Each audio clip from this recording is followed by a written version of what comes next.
Olivier Beaugillot, bonjour. Bonjour Jean-Jacques Bourdin. Merci d'être avec nous. Vous êtes le président de Sanofi France. Sanofi, je rappelle, 36 milliards d'euros de chiffre d'affaires en 2019, 100 000 salariés dans le monde, 25 000 en France, un peu plus de 25 000 en France. Vous êtes le premier producteur européen de médicaments et l'un des 3 premiers producteurs pharmaceutiques au monde. C'est bien cela, hein? Absolument. Je ne dis pas de bêtises. Bien, nous allons parler évidemment médicaments avant tout. Nous allons parler de tests, nous allons parler de vaccins, nous allons parler de tout ce que vous faites, de cette délocalisation de la fabrication des médicaments qui pèse aujourd'hui, Olivier Beaugillot. Mais d'abord, vous aviez une annonce à faire, je crois, un don à la collectivité. Sanofi s'engage. Expliquez-nous. Oui, absolument. On est aujourd'hui engagé à travers notre mission, qui est de faire des vaccins, des médicaments pour soigner les patients qui ont un Covid et même pour soigner des patients qui ont d'autres pathologies aujourd'hui associées. Mais dans cet effort national qu'on observe tous les jours pour aider les soignants, pour aider les personnels dans les EHPAD, Sanofi a décidé de faire un don de 100 millions d'euros. Qui sera réparti entre les hôpitaux publics, les EHPAD et puis certaines entreprises du digital. C'est-à-dire, vous allez donner 100 millions pour les hôpitaux, pour les EHPAD et pour les entreprises digitales qui travaillent dans le domaine de la santé, j'imagine. Absolument, qui vont travailler sur le Covid. Qui vont travailler sur le Covid. Bien, c'est la première info ce matin. Olivier Beaugillot, j'ai besoin d'autres informations, notamment sur les médicaments. La France était le premier pays européen produisant des médicaments il y a 10-15 ans. M'arrêtez si je dis des bêtises. 10-15 ans après, aujourd'hui, nous ne sommes plus que le 4e. Pourquoi ? Alors vous savez, il y a eu des choix qui ont été faits il y a quelques années, notamment en termes de régulation, qui ont conduit un certain nombre d'entreprises. Ça veut dire quoi la régulation ? Expliquez-moi ce que ça veut dire. Ça sont des termes professionnels. La régulation. On régule quoi ? Les gouvernements ont choisi d'avoir des politiques de santé qui pouvaient par moment ignorer la politique industrielle et les choix industriels. Donc on s'est retrouvé à avoir des usines qui sont parties ailleurs. Mais voilà. Attendez, les usines sont parties ailleurs fabriquer des médicaments, mais pourquoi ? Je comprends pas les choix des gouvernements. C'est-à-dire que les gouvernements... Expliquez-moi plus, parce que... Allez-y, mouillez-vous. Vous savez, faire une politique de santé, c'est aussi faire une politique industrielle. On l'a un petit peu oublié sur les 15 dernières années.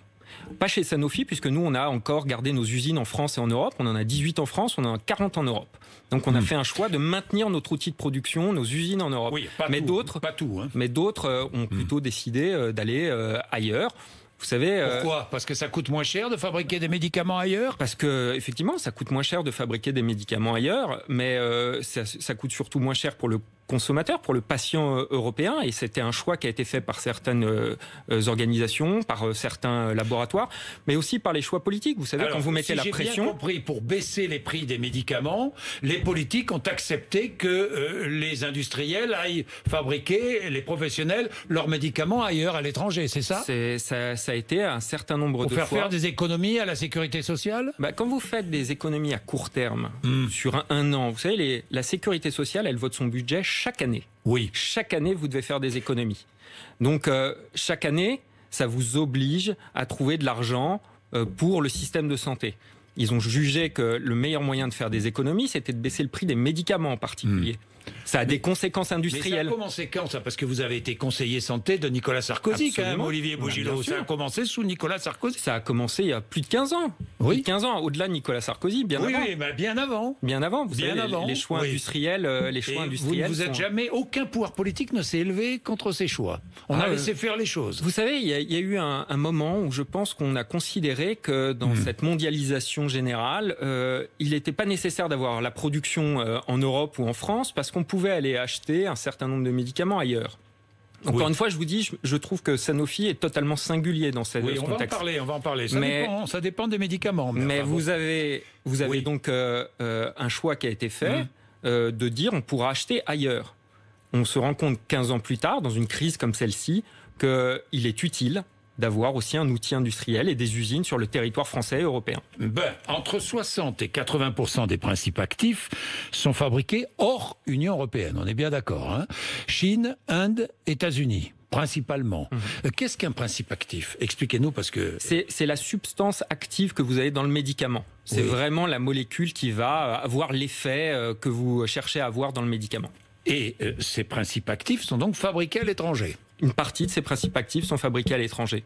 Alors je vais prendre un exemple. Médicament vedette, l'un des médicaments vedettes de Sanofi, le Doliprane. Absolument. Le principe actif est fabriqué à l'étranger. Vous avez effectivement le principe actif qui est fabriqué dans plusieurs usines à l'étranger. Et pourquoi est-ce que vous le faites fabriquer à l'étranger, ce principe actif? Écoutez, c'est là aussi... Parce que ça coûte moins cher. Initialement, vous aviez le principe actif qui était produit en Europe par des chimistes européens. Oui. Ces chimistes européens sont allés se délocaliser dans un certain nombre d'autres pays. Nous avons suivi la filière, et on continue à acheter en Chine, en Inde, aux États-Unis. La poudre. La poudre, mais... la poudre de principe actif, ensuite, il faut en faire un médicament. Oui, non, mais il faut en faire un médicament. Faut l'assembler, quoi. Et ça, c'est fait en France. Ça, j'ai compris. Et c'est quand même très utile. Néanmoins, vous auriez pu, vous aussi, comme les autres, très bien, Sanofi est peut-être vertueux sur certains médicaments et dans certaines conditions, mais là, vous n'êtes pas plus vertueux que les autres. Le Doliprane, qui est votre médicament le plus vendu, non? En volume, oui. En volume, oui. France. Eh bien, ce Doliprane, le principe actif, vous êtes obligé d'aller l'acheter. Est-ce qu'on manque de Doliprane? Mais alors, on manque pas de Doliprane. On a tout ce qu'il faut en stock et en volume, parce qu'on a sécurisé nos filières de distribution et de production. Mais j'attire votre attention quand même sur un point, monsieur Bourdin. Dites-moi. Il y a quelques semaines, Sanofi a fait une annonce en disant qu'il était nécessaire de relocaliser une partie des principes actifs en Europe. C'était bien avant le début de la crise du Covid. Et on souhaite, nous, être un acteur puissant en Europe pour faire revenir ces principes actifs-là. Donc oui, il y en a certains qui sont partis à l'étranger. Moi, j'appelle de mes voeux, comme tout le monde, qu'une partie de la plaque européenne retrouve des principes actifs. Mais à quelles conditions? La condition, vous attendez quoi de l'État? Des États. Des États, oui, pas que de la France, des États européens. Que soit pris en compte dans les politiques, la politique industrielle. C'est-à-dire qu'au fond, pour être précis, c'est que, quelque part, soit pris en compte le fait que vous produisiez sur le territoire.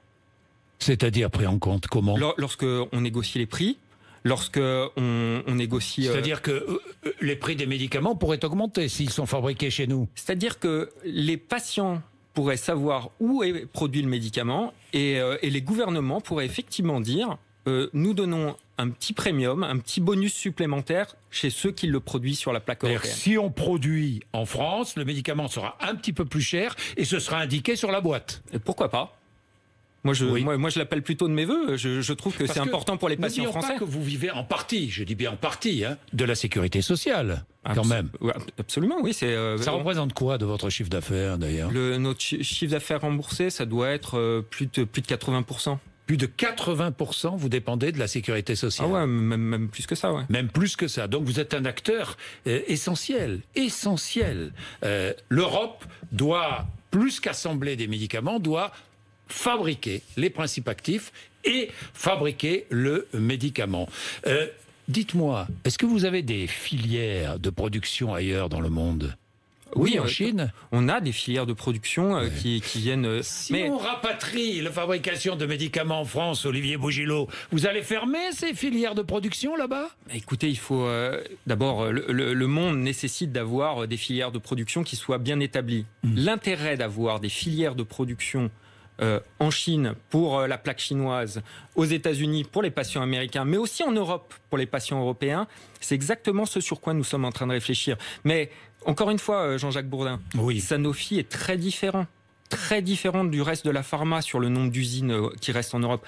40 usines en Europe, 18 en France. Et combien à l'étranger? 70 en tout. En tout à l'étranger. Et combien en Chine? Non, 70 en tout. 40 en Europe, 18 en France. Et on 18 en France et combien en Chine? 3 ou 4. 3 ou 4. Mais grosse usine. Hein? Non, pas grosse usine. Non, Centre de recherche et de développement. Non. C'est cela? Non. Les centres de recherche et développement sont essentiellement en Europe et aux États-Unis. Bien. Je crois que vous allez créer le numéro 2, d'ailleurs, mondial des principes actifs. Absolument, monsieur Bourdin. C'était il y a quelques semaines, l'annonce que j'ai évoquée il y a quelques minutes. Bon. L'idée est de... Vous savez, c'est une réflexion qu'a Philippe Luscan depuis des années, qui est notre responsable de l'industrie chez nous au niveau mondial.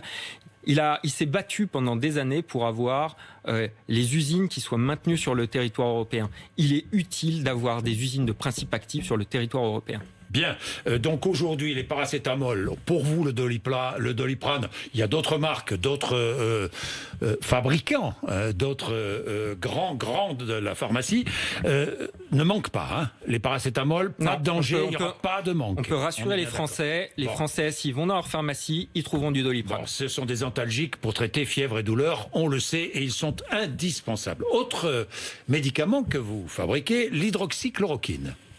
Hein, vous fabriquez depuis longtemps. Depuis longtemps, oui. Depuis longtemps. Le Plaquenil. Le Plaquenil. Bien. Est-ce qu'aujourd'hui, là aussi, on manque de Plaquenil? Non.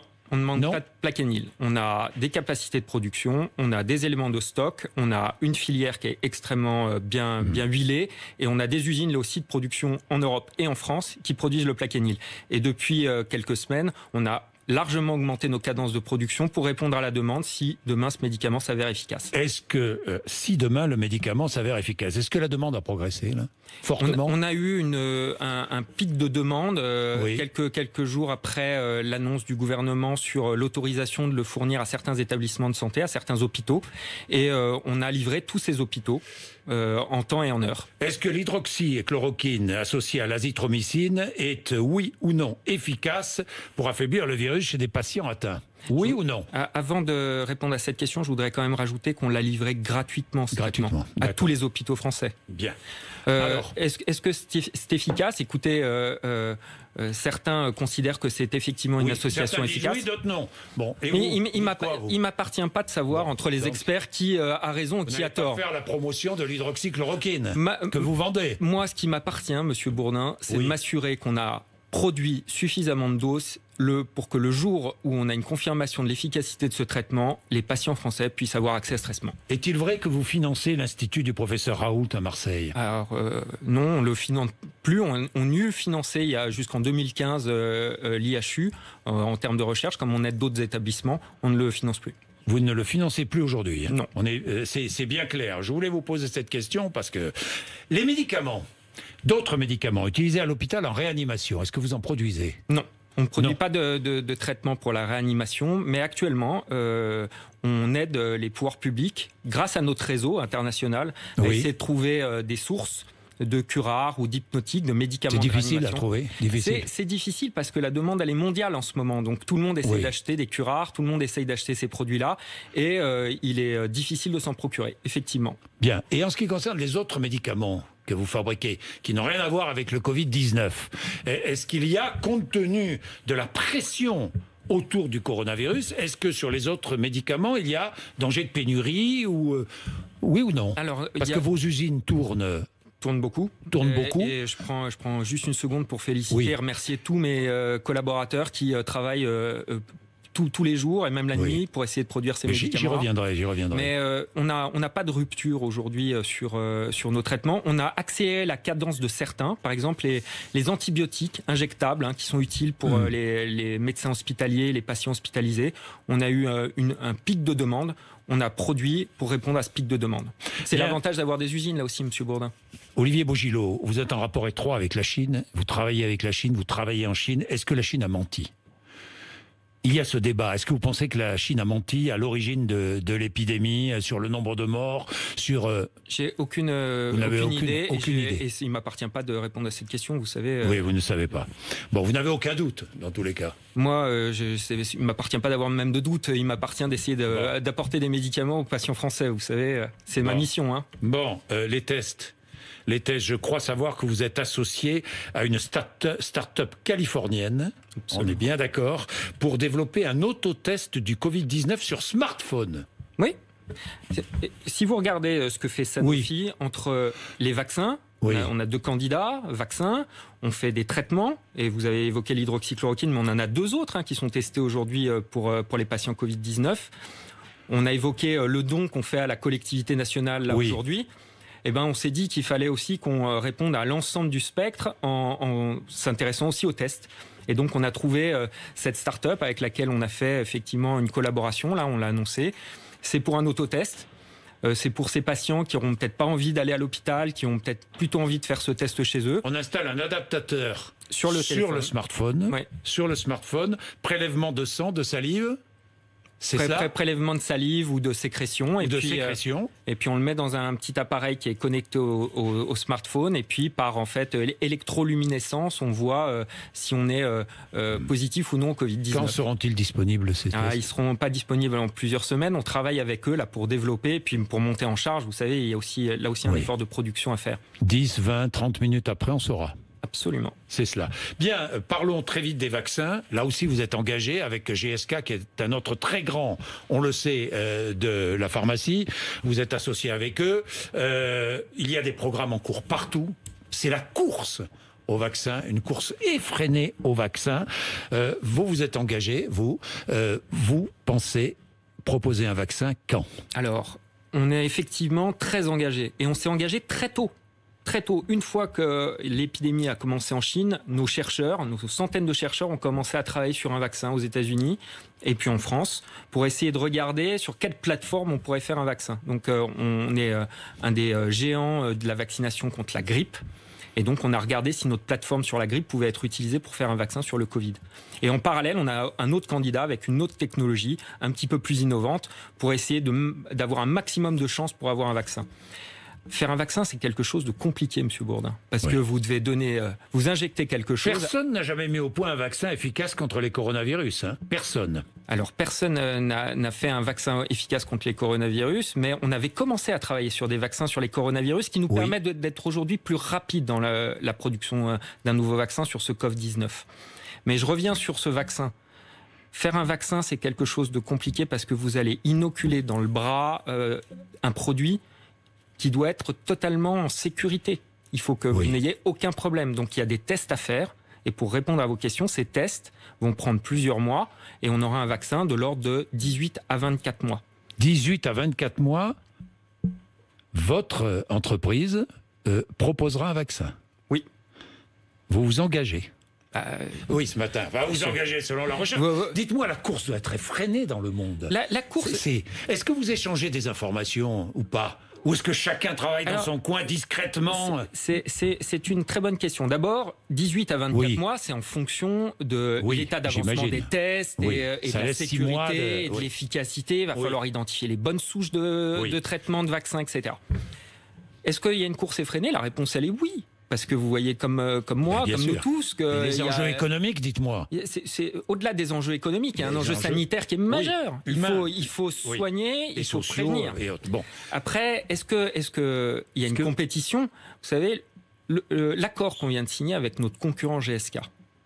C'est la démonstration que c'est par l'ajout des compétences qu'on ira plus vite.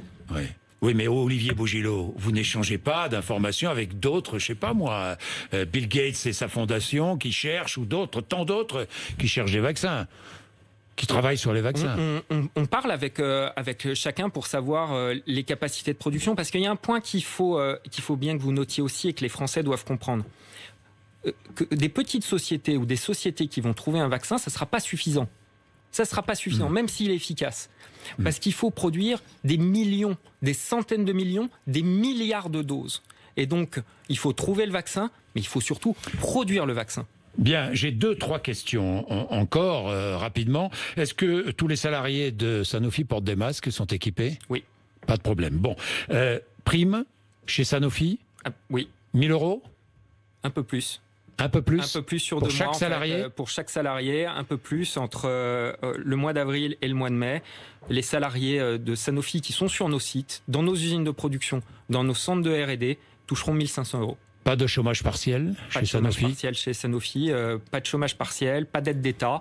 Vous savez, on est tous en train de travailler actuellement très dur et il n'était pas nécessaire de faire appel à la solidarité nationale. 3 milliards 700 millions de dividendes distribués en 2018. Cette année, la distribution de dividendes... La distribution de dividendes aura lieu et il faut plutôt s'en féliciter parce que c'est une entreprise qui est solide. Ça sera un peu supérieur à l'année dernière. 4 milliards, quoi. Un peu en dessous. Un peu en dessous de 4 milliards J'ai pas de totalement dividendes. les chiffres, vous savez. Non, mais de dividendes distribués. Mais c'est important parce que d'abord c'est une partie d'actionnariat français, hein, donc c'est des actionnaires français, des petits actionnaires qui vont toucher leurs dividendes. Et puis dans un contexte où l'économie s'arrête, il est quand même utile que des entreprises qui ont la capacité de faire circuler économiquement leurs dividendes, c'est important. 4 milliards de dividendes et combien de milliards d'investissements ? On met plus de 18% dans la recherche et le développement chez Sanofi sur les 36 milliards que vous avez évoqués tout à l'heure. Donc 18%. On a environ un peu plus de 6 milliards d'efforts de recherche. Voilà, 4 milliards de dividendes et 6 milliards d'investissements, d'efforts de recherche. D'efforts de recherche. Bien. Merci Olivier Bogilot d'être venu nous voir ce matin et d'avoir accepté de répondre, parce que je sais que la parole est rare C'était chez un plaisir. Sanofi. Et merci d'être venu nous voir, président France de Sanofi ce matin sur RMC et BFM TV, il est 8h54.